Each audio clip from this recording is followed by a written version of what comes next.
it's your boy Luke, back here for another video, this time for the Ryder Cup, and I'm super excited to be making content for this week because we have one of the most exciting weeks of golf that we have the entire year, and arguably the most exciting week of golf. But on top of that, we're coming off a week of absolute bangers in terms of our picks, a ton of money made by the GS Luke community, and overall, just gaining a lot of momentum going into, again, one of my favorite weeks of the year. On top of my wins last week, we had Mark in the Discord with a Homa and McNeely winning ticket. Obviously, I had a lot of confidence coming down the stretch right there with both of those guys, who were both people that we highlighted here on the channel. So good on Mark making a good buck last week. We also had quite a few wins in terms of DFS caches in our Discord server. And yep, your boy, me, I ended up almost taking down a GPP last week. Ended up finishing second for just over $2,000 in general in that contest. So going to put up a picture of the lineup here on the screen, and you can see it's one of the few lineups that I ended up avoiding Jon Rahm's quote-unquote shitty situation there, and ended up going with a few of my mid-tier options instead. It was obviously spearheaded by Mark Leishman, who had the absolutely nuclear day on Sunday. A few solid picks with Charlie Hoffman, Max Homa. Maverick McNeely almost got the job done as well, so I ended up pairing up two of my sleeper picks in the same lineup there to go for a relatively contrarian build, which ended up working out. You guys can see Leishman was single-digit owned. Same thing with CT Pan and Ryan Armour. And overall, if you played the chalk last week, you might have gotten away with using somebody like Pereira or something like that, but overall probably didn't have a very good week. And you can see we ended up taking home a pretty good haul as a result. If Ryan Armour would have went out there and had, somewhat of a good day there on Sunday, we would have ran away with the thing, but cannot complain with his second place finish at all. Let's talk about our picks in general, though. Again, they were absolute fire. We had Homa as a core play, obviously came through with the win, ended up helping us there in that lineup. McNeely was one of our sleeper picks, and I thought he was live to win as well. I mentioned that during the sleepers video, and we saw a lot of that potential there in that start. We also got a T4 finish for Mark Leishman, who again was one of the sleepers that we talked about.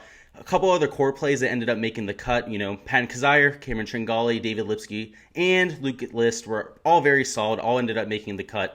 Didn't really end up finishing in the top 5 for any of those guys, but definitely didn't hurt you if you played them in DFS. Our only real miss was Rahm, and again, that was before the illness news came out, and he ended up missing the cut. I ended up using him in a lot of my lineups despite the news. Wanted to take a little bit of a risk on him, and honestly, that was well worth it. I would have done it. In hindsight, would do it again. Somebody who ended up being in the 20% owned range, and for that field obviously should have been 40, maybe even 50% owned by the field. So I would do it again. We ended up lucking out with only had 9 lineups without Jon Rahm in it. We only get 1 6-6 out of those 9 lineups, and obviously almost took down a contest with it. So it shows if you have a really solid player pool, you don't have to be perfect. Hell, you can be imperfect with just about all of your lineups and still almost take something down. So I think that should be a little bit of a light at the end of the tunnel for some of you DFS players, especially you GPP players, that you don't have to be perfect to win a GPP. Let's talk about some of our value picks. They were all very hit or miss. We had a few guys miss the cut, a few solid finishes as well. A couple of the notable highlights would be Nick Hardy, who was a noticeable hit, and he didn't just make the cut, he also ended up in that top 25, made a ton of birdies, not a ton of bogeys, and just overall had a very solid week. Scott Stallings was our best value play, though, ended up finishing in the top 10. Made a run there on Sunday, was actually up in the top 3 at a certain point, but kind of faltered down the stretch. But moving on from last week, unfortunately, it's in the past. Those scores have to get reset now that we're at the Ryder Cup, and we're going to look to make another massive step forward. What we're going to do in this video is we're going to cover my top 6 DraftKings plays for the slate this week. We're going to be implementing my data-based approach, as always, to help select the guys who not only fit the course well, but are coming in with some good form, and I project to have very good weeks. If you want my full breakdown of Whistling Straits, make sure to check out the description for a link to that video. On there, I go over my key metrics for success, a full breakdown of Whistling Straits, so again, you know exactly how the course is going to play, so make sure to check that out if you haven't done so already. I also want to mention that we're going to have a DFS live stream for the Ryder Cup on Wednesday. It's going to be at 6:30 p.m. Eastern Time to 7:30 p.m. Eastern Time. We're going to be going over my player pool, some ownership, any live Q&A that you guys have, as well as any game theory stuff that comes up for the DraftKings contest, whether it's for cash games, GPPs. Go ahead and throw some questions down in the chat. So make sure to stop by, but without any more delay, let's hop into the picks for the Ryder Cup. So now hopping into the picks for our spend up option, we're going with Jon Rahm. Yep, buying back in on the big fella after his bad week. And again, I think a lot of that was a fluke. He was very low energy due to the stomach illness, wasn't able to eat much, wasn't even able to drink much water. So it's no real question why he went out there and struggled. I mean, the guy still almost made a cut on the PGA Tour, yet feeling like absolute shit. So going to have a much better feel this time around, should have had a very good night's sleep the last 4 or 5 days. Is going to be back up to terms in terms of his hydration, his nutrition, all that kind of good stuff. So you can see he's my model's number 1 ranked play this week, was my number 1 ranked play in terms of recent form, was my number 2 course fit in terms of career fit. So great to see that he was top 2 in both categories, obviously number 1 in total. His cup play record isn't great, just 1-2 for his career. Again, that's because his first Ryder Cup was there in 2018. So he showed a lot of poise in that Ryder Cup, though. Maybe he didn't have his best game, was engaging with the crowd, didn't hit a ton of shanks under pressure or anything like that. I think the most telling sign of that was on the first tee, where he went up to hit his first shot ever in a Ryder Cup, and he did what no one else did that day, and he riled up the crowd. Tried to get them going as loud as they possibly could, and went out there and hit an absolute bomb with a 3-wood. So I really like Jon Rahm under pressure. We saw that at the U.S. Open. He seems to always make these 30-foot putts to win, a lot more than others. Pretty much the most we've seen since somebody like Tiger. I also like the fact that I have him expected to play 4.9 matches. The maximum would be 5, playing in all 5 slates. And I think he has about an 80-90% chance to do so. So that's why I have him at 4.9 matches, winning about 61.5% of his matches, which projects very well on this slate. I have him projected for just over 96 fantasy points. And again, he's the Raging Bull that's going to be heading this European squad. Is definitely going to be my optimal play for Whistling Straits. Again, very good course fit. You can see that there with the number 1 ranking right there. Also coming in with the number 1 ranked recent form rank, like I said. So pretty much checking all the boxes that you could possibly think of. And just to give you guys even more reason to want to play Jon Rahm, since June 1st, he is gaining 3.08 shots gained total per round. That is 1.04 shots gained better than the number 2 guy in the field, who is Patrick Cantlay, who's been playing his absolute ass off. That's how good this guy's been. It's a no-brainer this week. Don't worry about the ownership. I'll be spending up for Jon Rahm in plenty of my lineups. At number 2, we do have Justin Thomas. He is $9,400, and he is by far my favorite target for this American squad. He is only ranked as a number 8 ranked play in my model, and again, I think that a lot of that has to do with his recent form. Hasn't necessarily been JT of late, but if there's going to be anything to spur him back into form, it's going to be the American spirit and this Ryder Cup. The guy absolutely loves playing in these events, whether it be a President's Cup, a Ryder Cup. The guy's been an absolute stud. If you take a look at his record, he has a 10-3-2 record overall, which honestly is the best winning percentage in this entire field. The only guy that even has a close crack at that is Ian Poulter, who we'll get to here in a second.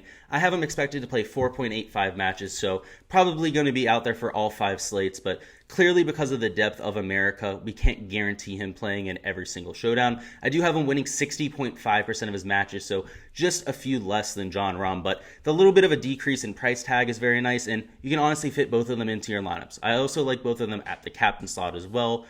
Especially because he's projected for 85.18 points in my projection. So he's the new Captain America. He's replacing Patrick Reed for that role.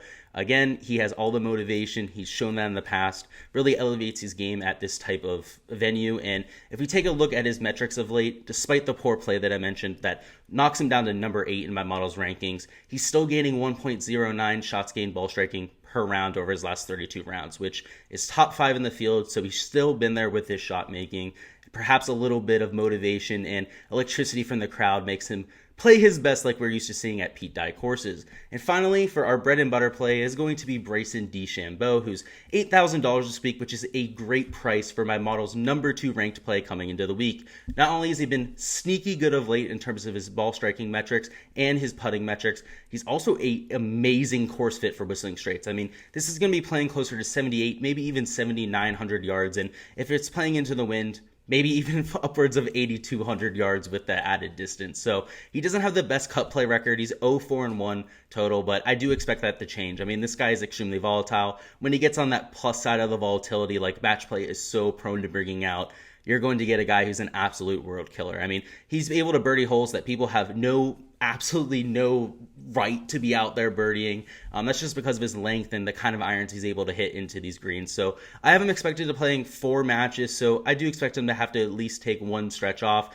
I think that's likely going to be alternate shot, but I do think he sneaks into one of the alternate shot matches with a very good partner for him. I have him winning 56.9% of his matches. Very solid number right there. Nothing crazy though, and that projects him for 72.83 points. At an $8,000 price tag, that makes him one of the best, if not the best, point per dollar plays on the entire slate. And again, there's a narrative out there that he's just getting ready for the long drive competition after, his hands are calloused, blah, blah, blah. The guy's hands are always calloused. This guy works harder than pretty much everyone out there on the PGA Tour. I mean, hell, he had stadium lights put up at the US Open just so he could hit balls until about 11 p.m. at one point. I mean, this guy works harder than everyone else on tour. So for him to go out there and say that he has calluses on his hands, first of all, I don't buy that. I mean, the guy lifts weights every single day. Hitting a few extra golf balls isn't going to give him calluses. But second of all, I think he's just kind of trying to rally everyone up, right? He knows that people are going to take that one way. It's going to boost his PIP rankings, all his hits on social media and whatnot. I think he's a genius in that way. He pretty much does anything to get attention. Whether you like it or not, the guy knows how to market himself. Wanted to quickly let you guys know about my Patreon page I have for my PGA Tour projections. What that is that it's a place to find all of my PGA Tour tools and projections for all the slates going forward here for the 2021 season. On there, you'll find projections for every single player in this week's field and all the weeks coming. On top of just player projections, we're also going to be having ownership rankings on there, custom model rankings in terms of long-term form, career form, short-term form. You're also going to have a lineup builder coming in the next month. You have ownership projections, game theory notes, access to the Discord to get access to the GSLU community, ask me any questions at any point. All and more stuff to come, more tools coming out every single week. We have a uniqueness metric that I dropped just this week where it takes into consideration somebody's ownership, their projection, and just tells you overall how valuable they are in terms of leverage. So all of that kind of stuff on there, just $1 per month. That's the best part. So not like some of these other sites out there where you're paying $10, $20 a week just for some half-ass statistics that they put together in 5 minutes. You're getting work that I'm putting hours and hours and hours into. It's being implemented, customized for every single course week to week, and I really think it brings a lot of value to you guys. So make sure to go and check the link in the description for that. Again, just $1, and I think you'll really enjoy that. Now getting to our value pick of the week is going to be Paul Casey, who is only $6,800, so a little bit cheaper than most of our value plays, but still an excellent model rank at number 11 this week and has been okay in match play over the years. Finds a way to tie a ton of the time, a lot more than most people, with a 4-3-5 record. I think he's going to get plenty of playing time in this team, especially because he's a better course fit than pretty much the rest of the guys in this price range. I have him projected for 4.2 matches in this Ryder Cup and winning about 53.7% of his matches. And I think he has a very good skill set fit for this course because he hits it relatively long, extremely straight, which is going to be very useful at Whistling Straits with so many hazards off the tee and such a long golf course as well. He's also a shots gained approach specialist, and this is a golf course with some tiered greens, a lot of undulation on them, and hitting the ball close to the green and close to the pin is not only going to allow you to score, it's going to keep you from 2 and 3 putting. I mean, this golf course, a 2-putt isn't a given from anywhere. It's just that difficult, that hard to read some of these greens, especially if the wind becomes a factor. It makes them even that harder to read on the greens. It's just that fast of a golf course, that firm of a golf course. So I have him projected for 72.17 points, which is really solid down here in the $6,000 range. That is above 10x value. And we take a look at his ball striking numbers of late. He's racking up a top 5 shots gained approach number in the field with 0.96 shots gained approach per round. That is excellent. I mean, he's been pretty much himself. He's looked like himself of late, which means that he should have a really good performance in this year's Ryder Cup. Now for our diamond in the rough, we have Ian Poulter, the match play ninja himself, only $6,400. And honestly, this is a complete misprice by Draftkings. I mean, this guy is going to go out, win 2, 3, maybe even 4 matches every single year he's out there. So for him to be priced in the $6,000 range, he's going to be unbelievably chalky this week. You can see that in terms of my modeling, doesn't model out great. He lacks a lot of the elite distance that you're looking for. He lacks the elite approach play that you're looking for at a course like Whistling Straits, but you can throw that all the window with somebody like Ian Poulter. I mean, the guy just wills the ball into the hole. No matter the course for the Ryder Cup, we've seen him dominate in America, over in the European courses, of course. It doesn't matter. I mean, this guy has a 14-6-2 record. I'm expecting him to play 4.8 matches, and him winning 0.8% of them. So I'm projected at 91.85 points right now, just under Jon Rahm, actually projected for even more points than Justin Thomas. So he's called the match play ninja for a reason. On top of being solid in match play for his entire career, he enters the field top 5 in shots gained putting for the field since June 1st. So has been knocking in a lot of putts of late. And even if the ball striking numbers aren't there, I'm not necessarily worried about it, just because we know Ian Poulter is going to elevate his game for this Ryder Cup. And now for my flyer play, and that is going to be Harris English at $5,400, who is absolutely underpriced in my opinion. I just do not agree with this at all. He is my model's number 6 ranked play of the week, even though he's a rookie in this Ryder Cup. I mean, he has a lot of experience on the PGA Tour. I have him expected to be playing just 3 matches, which isn't great. I think he could earn a lot more playing time with a hot start, though. So winning just 48% of his matches, he's not going to be popping in my projections as of right now. I am at 46 points, but coming into the field with the best form, arguably, of anyone outside Jon Rahm and Patrick Cantlay. The numbers bear that out at least. He comes in number 3 in shots gained total per round at 1.96 shots gained total since June 1st. So has been on an absolute tear. Also has a very good skill set fit for this golf course. Has relatively good length off the tee. A good around the green game. Also very solid with his approach at least since June 1st. So if he's able to keep that momentum going with his irons, he has a very good skill set for this golf course. The price tag's great at $5,400, and he's somebody who I think will be relatively low owned, at least compared to everyone else on this slate. That's all I've got for the Ryder Cup picks, guys. Let me know in the comments who you guys think scores the most points for their squad in this year's Ryder Cup for a free chance to earn a month of my Patreon projections. If you don't want to wait for the contest, if you want access to those Patreon projections right now, go ahead and check out the link in the description. Again, on there you have the projections for every player in this week's field, on top of their game theory notes, on top of some ownership updates, their custom model rankings, long-term custom model rankings, recent form rankings, uniqueness metrics. There's just too many tools to name off the top of my head. You also get access to the Discord server, access to the GS Loot community, and all of that Patreon has to offer. Again, just $1 for the month, so I recommend you guys go ahead and do so. Again, I really appreciate you guys watching the video. If you guys haven't already liked and subscribed, go ahead and make sure that you guys do so. I hope to see you guys on Wednesday night at 6:30 for that live stream. Again, going to be doing that from 6:30 p.m. to 7:30 p.m. Going to be going over the player poll, some ownership, some live Q&A, whatever you guys want to talk about on there. So until then, see you guys, and good luck with all of your DFS lineups for this week.